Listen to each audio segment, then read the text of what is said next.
Hi everyone, स्वागत है आप सभी का वंस अगेन। तो फिर से बज चुके हैं सुबह के 8:05 और फिर हमें चालू करना है एक और एनालिसिस के साथ। आज का जो एनालिसिस रहने वाला है वो 6 फरवरी 2025 का शिफ्ट नंबर सेकेंड रहने वाला है। अब आपको यहाँ पे ये पूरा आप क्रॉस वेरीफाई कर सकते हैं, 100% क्रॉस वेरीफाई कर सकते हैं। 6 फरवरी 2025 का शिफ्ट नंबर सेकेंड है और ये किसका पेपर है? जीडी कांस्टेबल का। अब आपको क्या करना है? आपको करना है लाइक, आपको करना है शेयर और आपको करना है सब्सक्राइब। डेली एक वीडियो मिलेगा जो कि सुबह 8:05 पर रहेगा। तो प्लीज़ जुड़ना ना भूलें, घंटी का बटन दबा लें, मतलब बेल आइकॉन चालू कर लें ताकि आपको प्रॉपर नोटिफिकेशन मिलता रहे। चलिए विदाउट एनी डिले हम करते हैं क्वेश्चन की तरफ मूव ऑन। दूसरा पंचवर्षीय योजना की लक्षित विकास दर क्या थी? भाई आपको पता है सेकेंड 5 ईयर प्लान हमारा कब से कब तक चला था? तो 1951 से लेकर 56 तक हमारा पहला चला, फर्स्ट नंबर का। उसके बाद 56 से लेके हमारे पास कितने तक चलेगा? तो 61 तक चला, 1956 से 1961 तक सेकेंड 5 ईयर प्लान है ना। अब सेकेंड 5 ईयर प्लान की बात में पीसी महालनोबिस मॉडल था, ये तो सबको पता है, महालनोबिस मॉडल था है ना। और यहाँ पे हैवी इंडस्ट्री पे रिलेटेड था, ये हैवी इंडस्ट्री से मतलब उद्योग वगैरह चालू हो गए थे हैवी इंडस्ट्री से है ना। पीसी महालनोबिस मॉडल था। इसके अलावा और बात करें तो देखिए यहाँ पे अच्छी खासी ग्रोथ रेट हुई थी। अब यहाँ पे ग्रोथ रेट पूछा 5.6%, 4.5%, 3.6 या फिर 5.2। सारे के सारे लोग आंसर करेंगे दोस्तों, क्या हो जाएगा हमारा सही उत्तर। और अगर बात करें ना, हमने जो टारगेट रखा था, टारगेट से ज़्यादा था। तो टारगेट हमने रखा था 3.6 का, बट हमें जो ग्रोथ मिली थी वो मिली थी 4.5 की। So answer is second here. 4.5 का हमें ग्रोथ रेशियो यहाँ पे मिला था, अच्छा खासा मिला था। और इसके अलावा और पीछे इसके अलावा और क्या याद रखेंगे तो भिलाई, दुर्गापुर और राउरकेला, ये 3 स्टील प्लांट जो लगे थे इसी फाइबर प्लांट में लगे थे, मतलब 1956 से लेके 1961 तक। ओके, क्या मैं आगे बढ़ जाऊँ? लाइक कर देना दोस्तों, thank you so much. Next question we have 1993 में एक दिन में 28 गाने रिकॉर्ड करने के लिए किसका नाम Guinness book of world records में दर्ज किया गया है?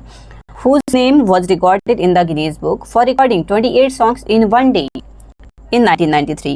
कुमार सानू जी हैं, उदित नारायण जी, सोनू निगम जी या फिर के कृष्ण कुमार जी, के जी है ना। सारे के सारे लोग बताइएगा। और एक ही दिन में उन्होंने 28 गाने रिकॉर्ड किए थे। हमारे जो आंसर हो जाएंगे वो रहेंगे कौन? बताइए जरा। उदित नारायण साहब, ठीक है, उदित नारायण साहब। आंसर जो रहेंगे वो रहेंगे उदित नारायण जी। उदित और सानू जी में काफ़ी दोनों सिमिलर है ना, तो काफ़ी वो हो सकता है। सोनू साहब तो बाद में आए हैं, बट ये दोनों साथ में थे है ना, ठीक है। आगे बढ़ेंगे क्वेश्चन नंबर 3। कौन सा पंजाब का एक लोकप्रिय नृत्य है? विच ऑफ द फॉलोइंग जो popular dance of the Punjab? Bhangra है, घूमर है, छऊ या फिर गरबा? देखिए गरबा जो है गुजरात का है, गरबा किधर का है? गुजरात का है। छऊ किधर का है? पुरुलिया छऊ होता है, पुरुलिया छई होता है। और छऊ 3 प्रकार के होते हैं, आपको पता होगा मेरे ख्याल से, मैंने एक बताया पुरुलिया छऊ, आप बताइएगा। घूमर राजस्थान का हमारा है और भांगड़ा भाई ये तो सबको आता था, A to Z आता था। Answer is first. आंसर हमारा जो रहेगा दोस्त वो रहेगा 1 नंबर, ठीक है। और छऊ जो हमारा है ना उड़ीसा और झारखंड का है, ये भी याद रखिएगा। उड़ीसा एंड कहाँ का है? झारखंड का है। तो झारखंड में भी बनाया जाता है और उड़ीसा में भी बनाया जाता है, ठीक है, lovely. Next question we have question number 4। राज्य के नीति निर्देशक तत्व सिद्धांत भारत के किस आर्टिकल से किस आर्टिकल तक है? आर्टिकल पूछा, आपको पता है पार्ट नंबर कौन सा है हमारा? पार्ट नंबर 4, ठीक है। पार्ट नंबर हमारे पास 4 में है। और अगर बात करें आर्टिकल नंबर 36 से आर्टिकल नंबर 51, तो ये हमारा आंसर हो जाएगा। और आपको पता है डीपीएसपी वेलफेयर से रिलेटेड है, वेलफेयर से, सोसाइटी के वेलफेयर से रिलेटेड है। आगे बढ़ेंगे दोस्तों, थैंक यू सो मच। अच्छा, ये क्वेश्चन जनरेट होता है, सुनिए मेरी बात। डीपीएसपी हमने कहाँ से उठाया है? ये क्वेश्चन अच्छा है, हमने कहाँ से उठाया है डीपीएसपी? तो please let me know in the comment section. याद हो तो बता देना, नहीं तो फिर मैं बताऊंगी आपको, है कि नहीं? Okay lovely. Next question we have question number 5। 7th 5 year plan के टाइम पे स्वनियोजित महिलाओं और असंगठित क्षेत्र की महिलाओं पर राष्ट्रीय आयोग द्वारा प्रस्तुत व्यापक रिपोर्ट का शीर्षक क्या था? Title of the report submitted by national commission on self employed women during the 7th 5 year plan. 7th 5 year plan, अच्छा ये बताइए मुझे जरा, 7th 5 ईयर प्लान कब आएगा? 7th 5 ईयर प्लान कब आएगा? मैं आपको हिंट देती हूँ है ना। 1978 से 1980 हमारा ये छठा प्लान था। 1978 से 1980 तक हमारा क्या था? तो ये हमारा भाई यहाँ पे रोलिंग प्लान आया था। क्यों आया था रोलिंग प्लान? क्योंकि यहाँ पे सरकार चेंज हो गई थी। इंदिरा गांधी सरकार से मोरारजी देसाई सरकार आ गई थी, है ना, मोरारजी देसाई सरकार, ठीक है। उसके बाद हमारे पास उसके बाद 1981 से लेके 85 तक हमारे पास ये 6th 5 ईयर प्लान रही। और 1985 से लेके 90 तक ये हमारे पास 7th 5 ईयर प्लान रही, तो हमारा जो रहेगा 1985 से 1990 के बीच रहेगा। शक्ति सहयोग है, नारी शक्ति है, महिला विकास या फिर श्रम शक्ति, सारे के सारे लोग बताएंगे। और अगर बात करें, देखिए हमारे पास 7वीं पंचवर्षीय योजना के दौरान स्वनियोजित महिला, स्वनियोजित मतलब खुद सेल्फ एम्प्लॉयड है, आंसर हमारा श्रम शक्ति रहेगा, चौथा नंबर। ओके लवली दोस्तों, जिन्हें लाइक नहीं किया प्लीज लाइक मार देना, थैंक यू। और हाँ, डेली पे सुबह 8:05 पे रेगुलरली वीडियो ला रही हूँ, तो प्लीज जुड़ना ना भूले मेरे से, थैंक यू।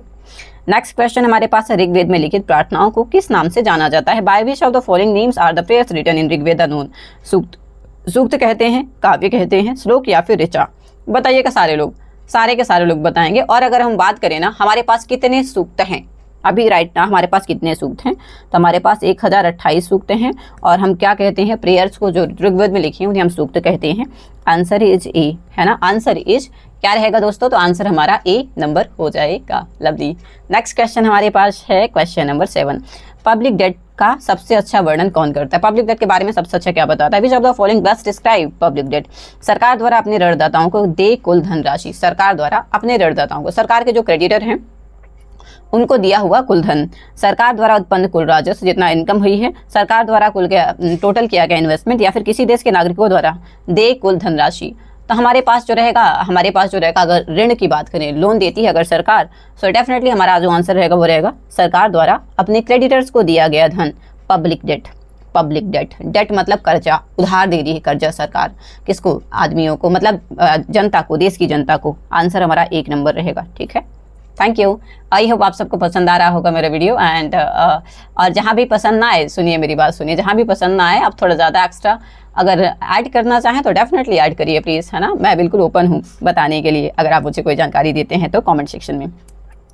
के चंद्रशेखर राव जिन्हें 2023 में तेलंगाना चुनाव में बड़ी हार मिली थी, 2023 में किस राजनीतिक दल से रिलेटेड थे? भाई अब इतने दुख दर्द भरे सवाल कौन पूछता है, बट ठीक है, ये एसएससी जीडी है और जीडी कुछ भी पूछ सकता है। एनीवे चलिए बताइएगा, हमारे पास है टीडीपी, तृणमूल कांग्रेस है, आईएनसी है, भारत राष्ट्र समिति या फिर बीजेपी। देखिए अगर साउथ इंडिया की बात करें, बीजेपी अभी साउथ इंडिया में नहीं है तो बीजेपी काट दो, आईएनसी है, टीडीपी है, तृणमूल कांग्रेस या फिर बीआरएस, भारत राष्ट्र समिति। तो हमारे पास जो आंसर रहेंगे भाई वो रहेंगे कौन? बीआरएस और केसीआर यहाँ पे पूर्व फॉर्मर सीएम थे, केसीआर साहब, है ना, फॉर्मर सीएम थे। और फिर उसके बाद 2013 के बाद कौन बने हैं ये बताइएगा मुझे कमेंट सेक्शन में। 2023 के बाद कौन बने हैं, फिर सीएम कौन बने हैं? और वो बने हैं टीएनपी से, टीडीपी से बने हैं, तृणमूल कांग्रेस टीडीपी से बने हैं ना। लवली। आंसर हमारे पास नेक्स्ट क्वेश्चन है, क्वेश्चन नंबर 9। रोजगार विनिमय सांख्यिकी 2023 के अकॉर्डिंग भारत में वर्ष 2022 में लाइव रजिस्टर के लिए महिला नौकरी चाहने वालों का प्रतिशत क्या था? 2022 की बात हो रही है। What was the percentage of women job seeker for live register इन 2022? 50%, 33%, 35.6 या फिर 35.9? सारे के सारे लोग बताएंगे। अच्छा क्वेश्चन है और ये स्टैटिस्टिकल डेटा के हिसाब से है, सांख्यिकी के हिसाब से है, स्टैटिस्टिकल डेटा के हिसाब से है। अब बताइए जरा कितना परसेंटेज? तो हमारा जो आंसर हो जाएगा, देखिए ये वाला और ये वाला तो नहीं होगा, 35.6 या फिर 35.9। सो भाई हम सीधा जाएंगे 35.6 के साथ, बेहद एक्यूरेट। एंड अगर आपको नहीं बनता then don't do this message actually, don't do this question actually, है ना, क्योंकि बहुत कंफ्यूजिंग था, मेरे को भी नहीं आता था, आपको हो सकता है आता रहा होगा, बट स्टिल मुझे तो नहीं आता था इसका आंसर। एनीवे आंसर जो रहेगा वो है हमारा 35.6। नेक्स्ट क्वेश्चन है चैरा ओबा। चैरा ओबा त्यौहार किस राज्य में सेलिब्रेट होता है? Cheiraoba festival is the new year festival celebrated in the state of Karnataka, Uttarakhand, Goa या फिर मणिपुर। देखिए उत्तराखंड में हम क्या बोलते हैं, उत्तराखंड में हम लोग क्या मनाते हैं? उत्तराखंड में हम उगादी मनाते हैं, उगादी सेलिब्रेट करते हैं।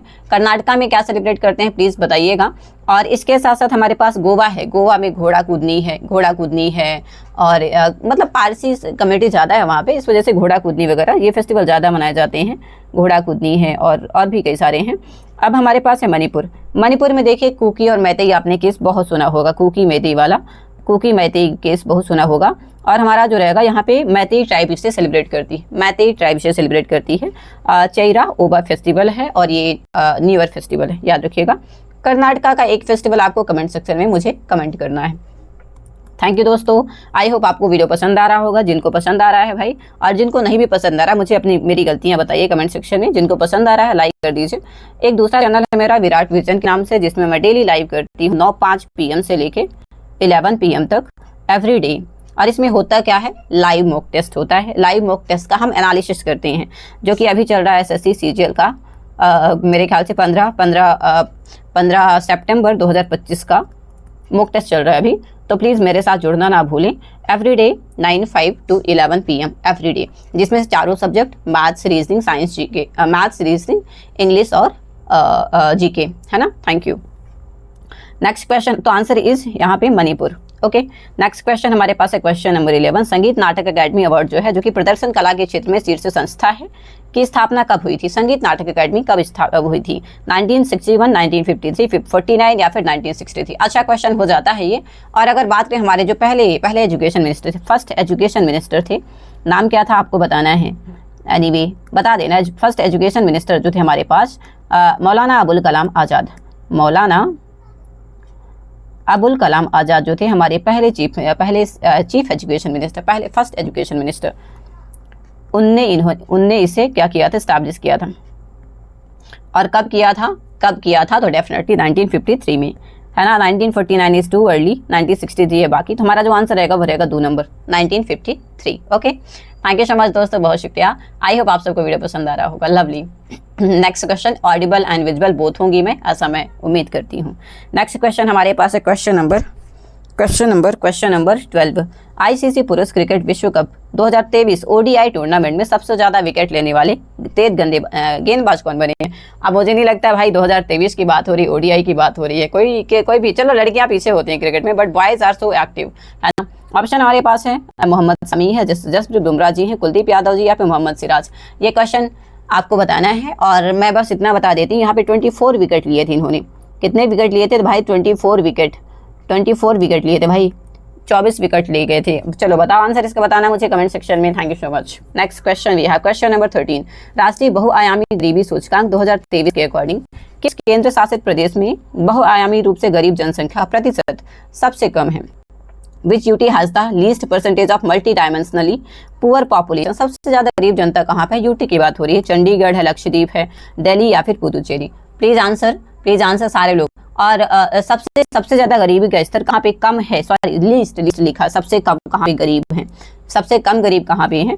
चंडीगढ़ है, लक्षद्वीप है। देखो लक्षद्वीप और पुदुचेरी का तो ऑप्शन ही कट हो जाता है। अब ऑप्शन बचा चंडीगढ़ या फिर दिल्ली। तो हमारे पास आंसर जो रहेगा सबसे कम मतलब गरीब रहते हैं, बट वो सबसे कम गरीब हैं, और ये न्यू दिल्ली है। ठीक है, आगे बढ़ेंगे तो गरीबी का स्तर जो दिल्ली में है वो सबसे कम है।